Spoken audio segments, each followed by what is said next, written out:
Fala aí pessoal, beleza? Quem falou que trazendo mais um vídeo. No vídeo de hoje, pré-jogo de Flamengo e Corinthians, jogo de volta da final da Copa do Brasil 2022. Agora é a decisão de fato, hein? Agora vai terminar.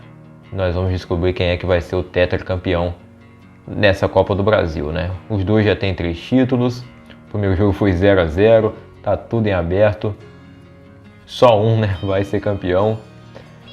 E o Flamengo é o favorito, volto a falar isso aqui, né? Nesse vídeo não deve ser tão grande, porque eu não vou recapitular aquilo tudo que eu falei no outro vídeo, né? Lembrando da passagem dos times em outras competições, lembrando a campanha deles até aqui, né? A gente vai falar um pouco sobre o outro jogo, mas não tanto, porque eu já fiz o pós-jogo. E vamos prever um pouco do que será essa partida, né? Bem, o Flamengo vai ter o desfalque do João Gomes no meio campo, é um desfalque importante, mas tem substituto à altura, bem à altura, né? E é um grande nome do futebol internacional, que é o Vidal, que perdeu o pai na semana passada, né, na terça-feira, e foi pro jogo contra o Corinthians, entrou no segundo tempo. Bem que o pai abandonou ele, parece, quando ele era criança, ele e os irmãos, né, então ele não tinha um apego pelo pai, não sentiu a morte, né, como muita gente esperava. Quando saiu a notícia, todo mundo achou que ele não fosse jogar, mas ele foi e jogou, e deve ser o titular nessa partida no lugar do João Gomes, né? Então o Flamengo deve ir a campo com o Santos no gol, Rodinei na lateral direita, zaga com Davi Luiz e Léo Pereira que teve a polêmica aí no último jogo, né?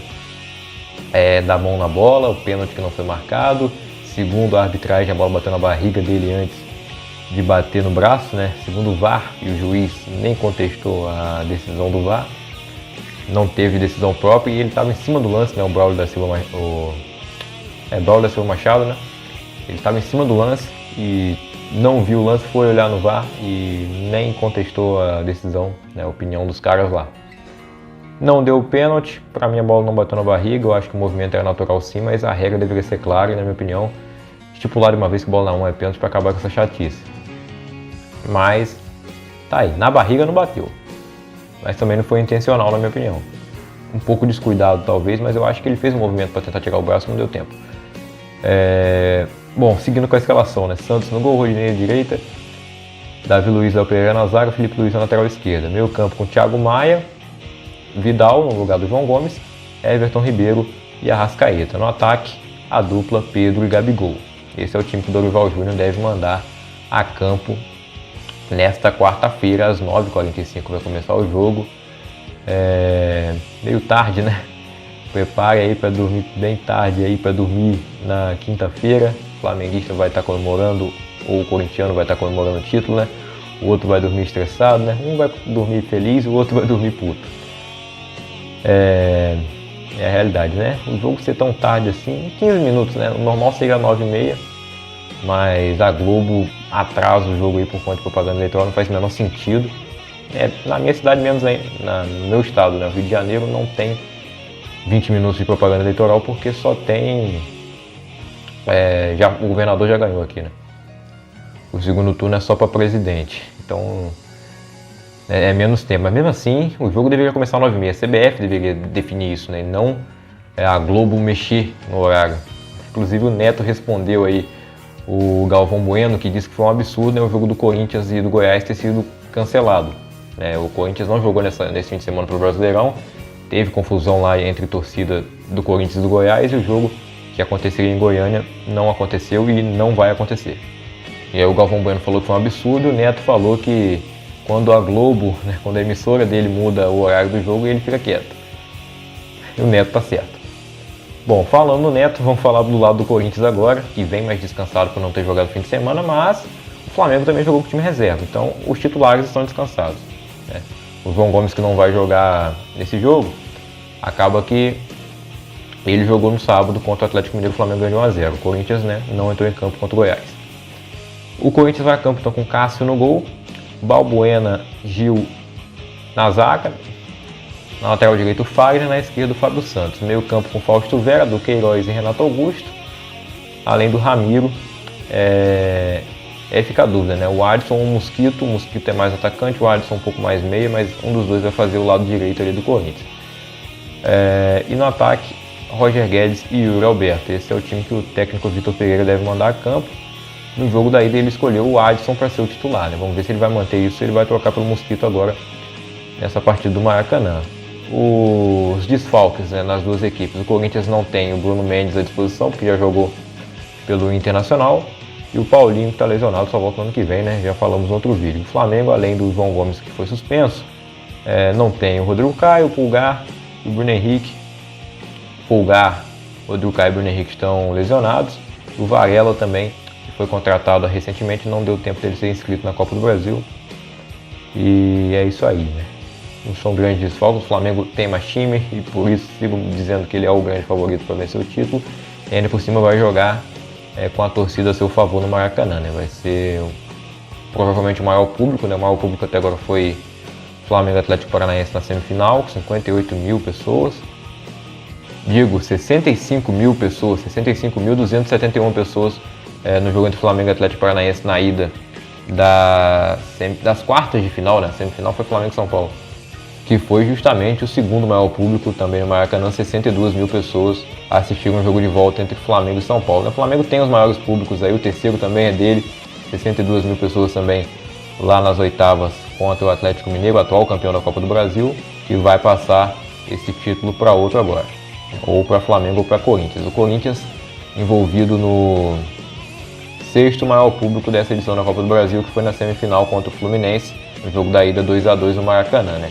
Nos jogos em casa, o Corinthians acabou não entrando aqui, até porque a Neoquímica Arena não comporta mais do que, acho que é 42 mil torcedores no máximo lá, né?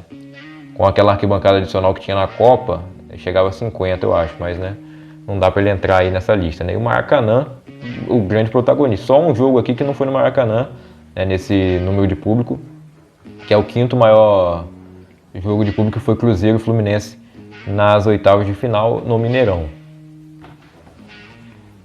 Então a expectativa é que esse jogo da final, né, com certeza vá superar o jogo entre Flamengo e Atlético Paranaense e se torne o maior público dessa edição da Copa do Brasil. E aí a torcida do Corinthians vai ter uma parcela menor de público, né?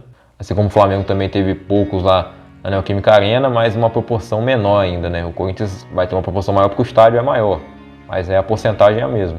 E a gente sabe que a torcida influencia muito no jogo, ou para bem ou para mal, né? Bom, vou dar meu palpite aqui. Eu acho que o Flamengo vai ser o campeão.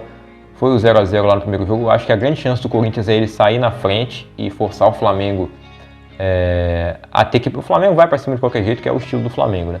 Mas aí ele vai ter que ir para cima desesperadamente. O Corinthians vai saber fechar a casinha, aí ele tem chance de ser campeão. Agora, se o jogo ficar igual, eu acho que nos pênaltis o Corinthians são chances iguais, são dois grandes goleiros, mas o Cássio é melhor que o Santos. No quesito de pegar pênaltis também. Acho que empate, então, né? Aí vai depender mais dos cobradores, né? Dos batedores de pênalti, não dos goleiros. Mas vejo o Corinthians com uma leve vantagem nos pênaltis por ter passado por isso já na temporada, né? Contra o Boca lá nas oitavas da Copa Libertadores, e ter se classificado, enquanto o Flamengo, quando teve uma disputa de pênaltis na temporada, que foi só na Supercopa do Brasil, ele foi derrotado naquela disputa interminável com o Atlético Mineiro, né? Mas eu acho que o jogo vai ser decidido no tempo normal, não tem prorrogação, né? Se for empate vai direto para os pênaltis, e é o certo, né? Jogo de ida e volta não tem por que ter prorrogação. Aprende aí o UEFA para tirar a prorrogação da Champions League. Só na final, né? Que é jogo único, aí tem que ter. Mas aí eu acho que a CBF tem que aprender com a UEFA e tirar a final em 2 jogos, né? Eu sou a favor da final em jogo único. Mas vai ser como se fosse jogo único, porque foi 0-0 o primeiro jogo, não tem gol fora de casa. Então tá tudo igual, é um grande dia.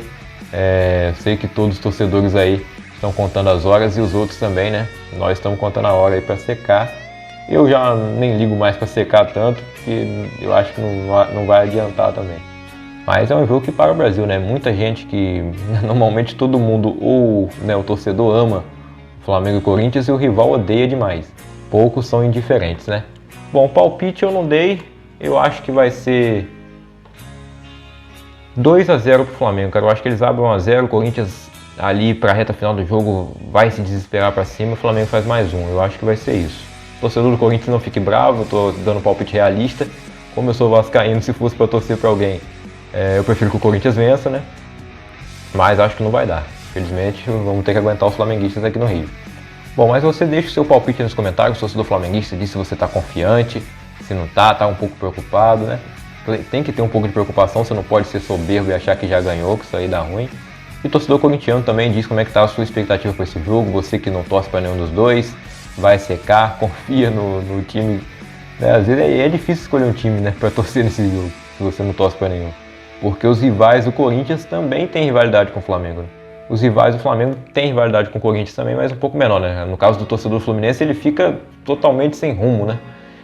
Porque foi eliminado pelo Corinthians e, né, eu odeio o Flamengo. Agora, pro Botafoguense eu acho que seria o mais fácil, né? Pro Vascaíno também ele tem um problema com o Corinthians, né? Porque não ganha do Corinthians há muitos anos. E tem uma proximidade maior ali com o Palmeiras.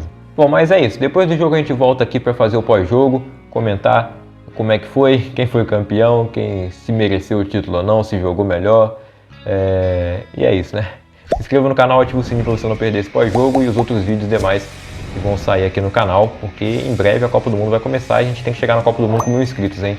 Então se você não é inscrito ainda, se inscreva para a gente conseguir alcançar essa meta até o dia 20 de novembro. Conto com você. Valeu, tamo junto, fique com Deus.